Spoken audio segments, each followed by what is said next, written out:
Ginawa akong driver ng pamilya ng GF ko, kaya nung uwian na, ang ginawa ko, hindi ko alam kung kailan nagsimulang mawala ang respeto. Hindi ko rin alam kung kailan naging normal para sa kanila na iasa sa akin lahat. Ang alam ko lang, nung gabing yun, may nabasag sa loob ko na hindi na kailanman na ibalik. May inatindan kaming kasal ng pinsan ng girlfriend ko sa Bicol. Ilang linggo pa lang bago yung event, sinabihan na agad ako ng mga kuya niya. Pre, kotse mo na lang gamitin natin ha. Salita na lang tayo sa pagdadrive.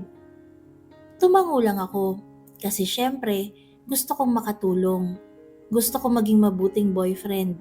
Gusto kong ipakita na responsable ako, maaasahan at hindi pabigat sa pamilya nila. Hindi ko na naisip yung simpleng oo ko magiging simula ng pagtrato sa akin na parang hindi tao, kundi parang gamit. Galing pa ako sa trabaho nung araw na yun. Pagod na katawan ko. Puyat pa ako ng mga nakaraang gabi. Pero hindi ako nagreklamo. Iniisip ko, minsan lang naman. Para kay GF, para sa relasyon namin. 7 p.m. kami umalis. 3 kuya niya, girlfriend ko, at ako. Ako ang nagmamaneho.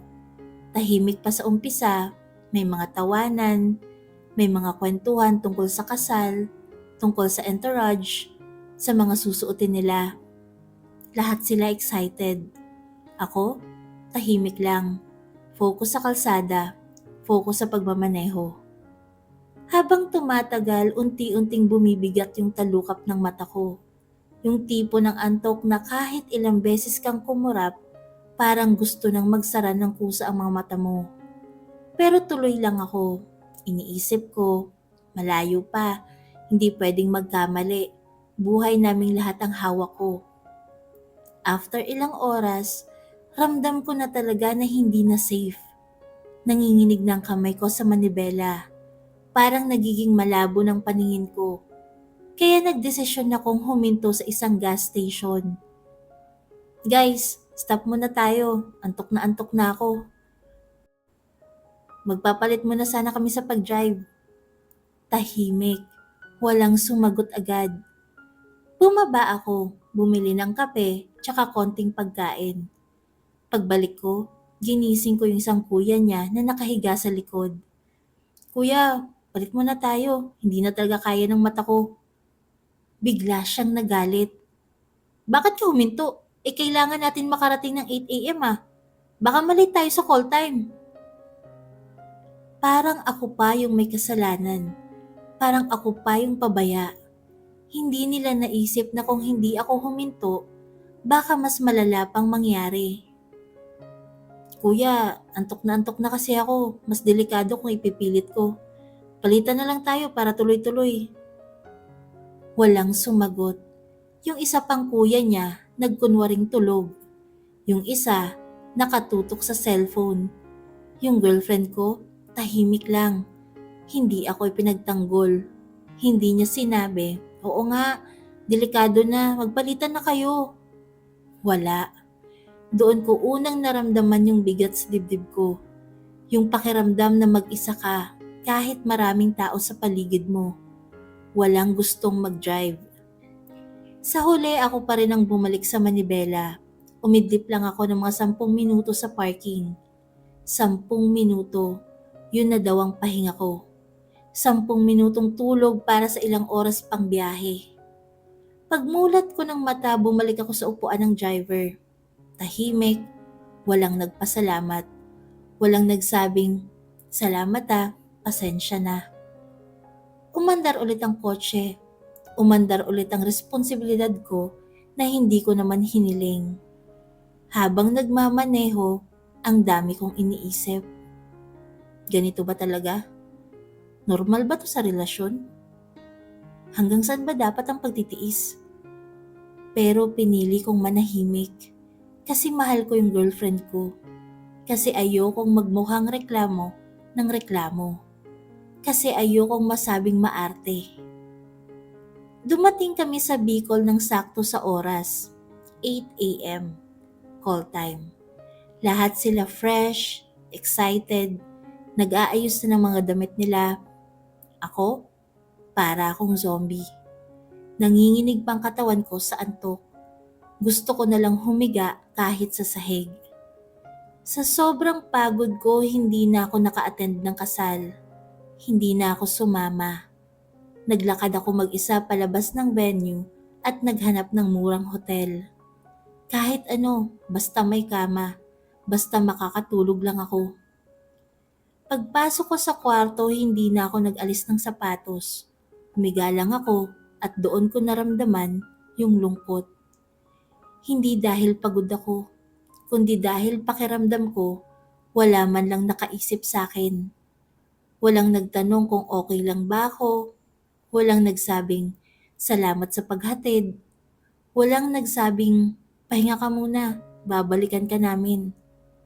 Parang trabaho lang talaga ako, isang driver, isang tool, at hindi ko pa alam noon na mas masakit pa ang mangyayari pagkatapos ng kasal.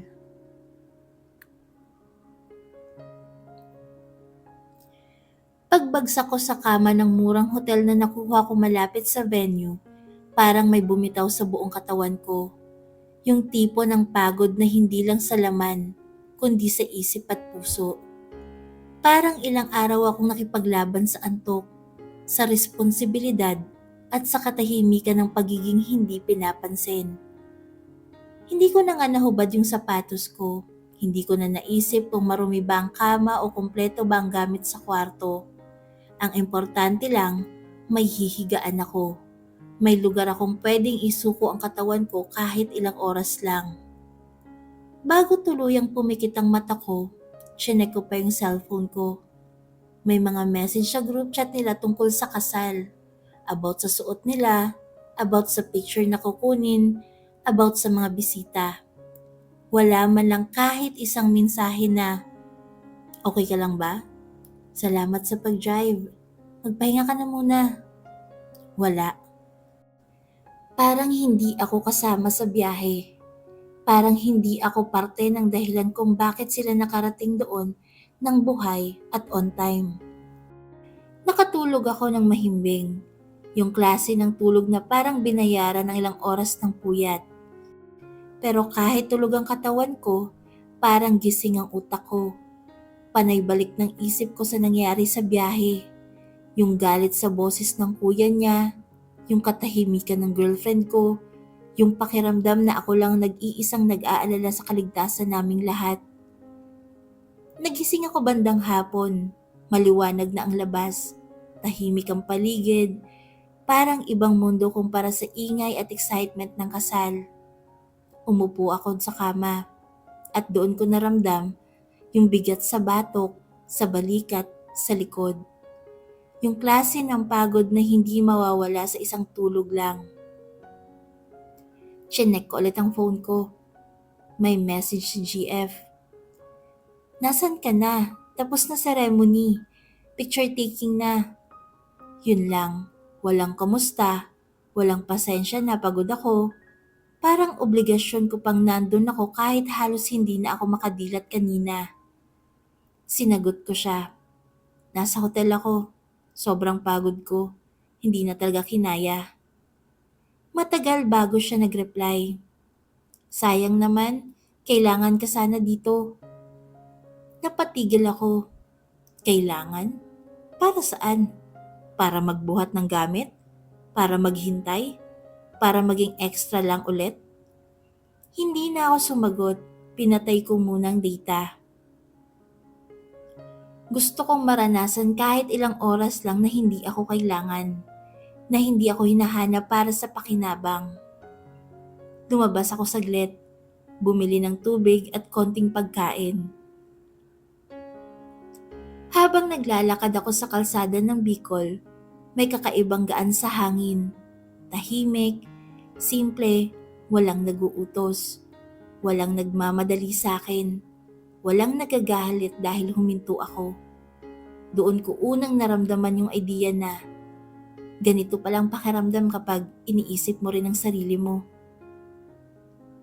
Bumalik ako sa hotel at muling humiga. Hindi ako bumalik sa kasal.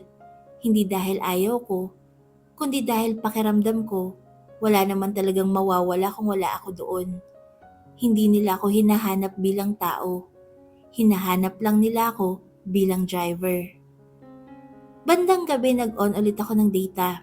Sunod-sunod ang message. Nasaan ka ba? Uwi na tayo mamaya. Maaga pa pasok ko bukas. Doon ko naramdaman yung kaba. Kasi akala ko may magpapalit na sa pag-drive pa uwi.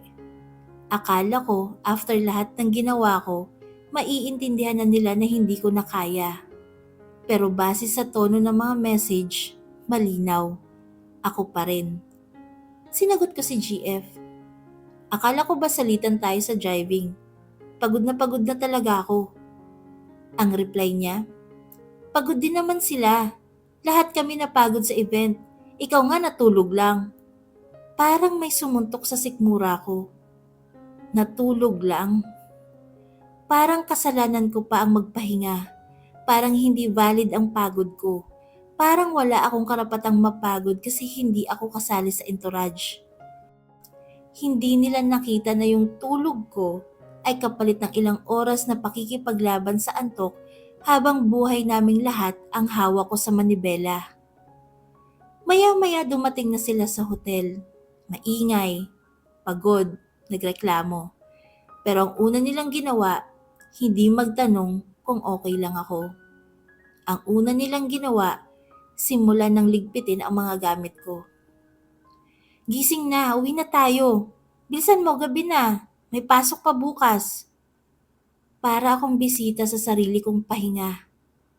Tinitigan ko sila. 3 kuya niya, girlfriend ko. Lahat naghahanda. Lahat nagmamadali. Pero wala ni isang tumingin sa akin bilang taong pagod. Doon ko naramdaman yung unti-unting pag-init ng dibdib ko. Hindi yung galit na pasigaw, yung galit na tahimik. Yung galit na matagal mo nang kinikimkim. Sinabi ko, mahinahon pero diretso. Hindi ako magdadrive pa uwi. Tumigil ang galaw nila. Ano? Ha? Bakit? Pagod na ako. Ilang oras ng tulog ko. Delikado na naman kung ipipilit ko. Tahimik. Tapos may isa sa mga kuya niya ang nagsalita. Pagod din kami ah. Buong araw kami nakatayo. Ikaw nga natulog lang. Ulit na naman. Naramdaman ko na parang wala talagang halaga ang pagod ko sa kanila. Parang hindi pantay. Parang may ranggo ang pagod at ang akin ang pinakamababa. Doon ko na sinabi yung mga salitang matagal ko nang kinikimkim. Take it or leave it. Hindi talaga ako magdadrive ngayon. Tahimik ulit. Pero this time, ramdam ko yung inis nila. Yung pagkabigla na may tumanggi.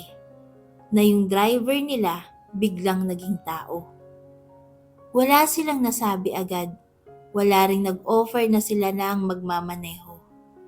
Doon ko na-realize, hindi pala sa pagod kaya ayaw nila, kundi dahil nasanay sila na ako ang gumagawa. At sa unang pagkakataon, pinili kong hindi na sumunod. Tahimik ang kwarto pagkatapos kong sabihin yung mga salitang, take it or leave it, hindi talaga ako magdadrive ngayon. Para akong naghulog ng bato sa tubig. Lahat sila napatigil. Yung mga kamay na kanina lang nagliligpit ng gamit ko, huminto sa ere. Yung mga boses na kanina lang nag-uutos, biglang nawala. Tinitigan nila ako na parang may ginawa akong kasalanan, na parang may sinira akong plano, na parang may nilabag akong batas na hindi ko naman alam kung kailan ginawa. Ano bang problema mo? Tanong ng isa sa mga kuya niya. Hindi mo ba kami maintindihan? Pagod din kami. Huminga ako ng malalim. Hindi ako sumigaw. Hindi ako nagtaas ng boses. Pero sa loob-loob ko, pagod na rin akong magpaliwanag. Naiintindihan ko kayo, sabi ko. Kaya nga simula pa kanina, gusto ko nang magpalit tayo sa driving. Pero walang gustong magmaneho. Lahat pagod, lahat may dahilan. Pero paano naman ako? Walang sumagot. Yung girlfriend ko, nakatingin lang sa sahig. Hindi niya ako tinitignan sa mata. At doon ako mas lalong nasaktan. Kasi sa lahat ng tao sa kwartong iyon, siya sanang aasahan kong kakampi sa akin. Siya sanang magsasabing, tama na, pagod na siya. Oo nga, delikado na. Hayaan niyo muna siyang magpahinga. Pero wala, tahimik lang siya. Para bang mas mahalaga sa kanya na hindi siya kontrahen ng mga kuya niya kaysa ipaglaban ako. Maya-maya may nagsalita ulit. So ano, magko-commute na lang kami? May halong inis, may halong panunumbat. Tumango ako. Oo, pwede naman. May bus, may van, may lahat. Parang lalong umiinit ang hangin sa kwarto. Ang hirap mo naman, ang damot mo sa sakyan mo. Hindi ka marunong makisama. Isa-isa, parang tinutusok ang dibdib ko ng mga salita nila. Hindi dahil masakit ang mismong salita, kundi dahil alam kong hindi nila nakikita yung buong kwento. Hindi nila nakita yung lang oras na pakikipaglaban ko sa antok. Hindi nila nakita yung takot ko na baka may mangyari sa kalsada. Hindi nila nakita na ang hinihingi ko lang naman ay kaunting konsiderasyon. Hindi ako madamot. Sagot ko. Pagod lang talaga ako. Tao rin ako. Tumahimik ulit sila. Walang sumagot. Pero ramdam ko na sa isip nila, ako na ang masama. Unti-unti silang nag-impake. Mabibigat ang galaw. May mga buntong hininga, may mga irap. Yung tipong gusto nilang iparamdam sa akin na dahil sa akin, nahirapan sila. At sa unang pagkakataon, hindi ako nagpadala. Hindi ako tumayo para pigilan sila. Hindi ako nagsabing, sige na, ako na. Hindi ako bumawi sa desisyon ko. Pinanood ko lang silang umalis. Pagkasara ng pinto, tahimik ang buong kwarto. Yung tahimik na may kasamang gaan. Parang may biglang naalis na mabigat sa balikat ko. Parang sa unang beses hindi ako nag-adjust para sa iba. Umupo ako sa kama. Napahawak ako sa ulo ko. Halo-halo ang nararamdaman ko. May lungkot kasi mahal ko pa rin ang girlfriend ko. May takot kasi baka ito nang simula ng malaking away. Pero may kakaibang kapayapaan kasi pinili ko na sa wakas ang sarili ko. Lumipas ang ilang minuto, tumunog ang cellphone ko. Message mula kay GF. Umalis na kami, magko-commute na lang kami pauwi. Yun lang. Walang ingat, walang salamat, walang naiintindihan kita. Parang sinasabi lang niya, ito ang consequences ng mga desisyon mo.